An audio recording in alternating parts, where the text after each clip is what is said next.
ഗവിയിലേക്കുള്ള first bus പിടിച്ചാലോ? Forest open ആകുന്ന ടൈമിൽ തന്നെ നമുക്ക് ഗവിയിലേക്ക് കയറാം. എറണാകുളം നിന്നും ഗവിയിലേക്ക് ഒരു ബഡ്ജറ്റ് യാത്ര. രാത്രി 11 മണിക്ക് എറണാകുളം സ്റ്റാൻഡിൽ നിന്നും കുമളിയിലേക്ക് പോകുന്ന ഒരു KSRTC ബസ് ഉണ്ട്. 10:30 എത്തുവാണെങ്കിൽ നിങ്ങൾക്ക് നിങ്ങളുടെ സീറ്റ് ഉറപ്പിക്കാവുന്നതാണ്. ബസ് സ്റ്റാൻഡിൽ നിന്ന് വിടുന്ന സമയത്ത് തന്നെ സീറ്റിംഗ് ഒക്കെ ഓൾമോസ്റ്റ് ഫില്ലാണ്. രാത്രി യാത്ര ആയത് കാരണം ചുരം കയറുന്ന സമയത്ത് വിൻഡോ സീറ്റിലെ കാറ്റ് വൈബാണെങ്കിൽ കുറച്ച് നേരത്തേക്ക് കാണത്തുള്ളൂ. പിന്നെ ഒന്നൊന്നര തണുപ്പാണ്. സോ ജാക്കറ്റ് മറക്കണ്ട. ഒരുവിധം ഇടുക്കി ഫുള്ള് കറങ്ങിയാണ് ഈ ഒരു ബസ് പോകുന്നതെന്ന് മനസ്സിലായി. ആലുവ, പെരുമ്പാവൂർ, കോതമംഗലം, നേര്യമംഗലം, പിന്നെ ചെറുതോണിയിൽ ഒരു ടീ ബ്രേക്ക് ഒക്കെ കഴിഞ്ഞ് പിന്നെ കട്ടപ്പന, കുമളി. 234 രൂപയാണ് ഒരാൾക്കുള്ള ടിക്കറ്റ് ചാർജ് വരുന്നത്. എറണാകുളത്ത് നിന്നുള്ളവരാണെങ്കിൽ സ്റ്റാൻഡിൽ നിന്ന് കയറുന്നതായിരിക്കും ബെറ്റർ.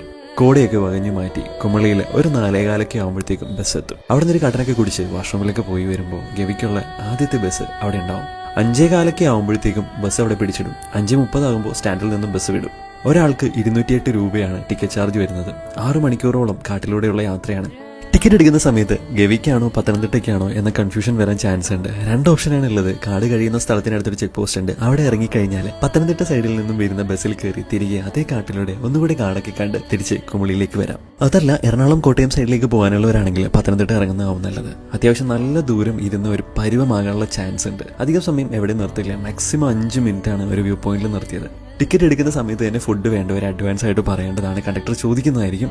ഇടയ്ക്ക് എവിടെയും ഫുഡ് കിട്ടാനോ അല്ലെങ്കിൽ ഇറങ്ങാനോ ഉള്ള ഓപ്ഷൻസോ കാര്യങ്ങളോ ഒന്നും ഇല്ല. അപ്പോൾ അഡ്വാൻസ് ആയിട്ട് രാവിലത്തെ ബ്രേക്ക്ഫാസ്റ്റ് പറയേണ്ടതാണ്. പിന്നെ മൃഗങ്ങളെ കാണുക എന്ന് പറയുന്നത് നമ്മുടെ ഭാഗ്യം പോലെയാണ്. ആനയും കാട്ടുപോത്തും പുലിയും കടുവയും ഒക്കെയുള്ള കാട് തന്നെയാണ്. പക്ഷേ എല്ലാം നമ്മുടെ ഭാഗ്യം പോലെ. ഈ കാഴ്ചയൊക്കെ കണ്ട് കാടൊക്കെ കഴിഞ്ഞ് ആസ്വദിച്ച് ഒരു 11:30 മണിയോടുകൂടി പത്തനംതിട്ടയിൽ നമ്മുടെ ബസ് എത്തുന്നതായിരിക്കും.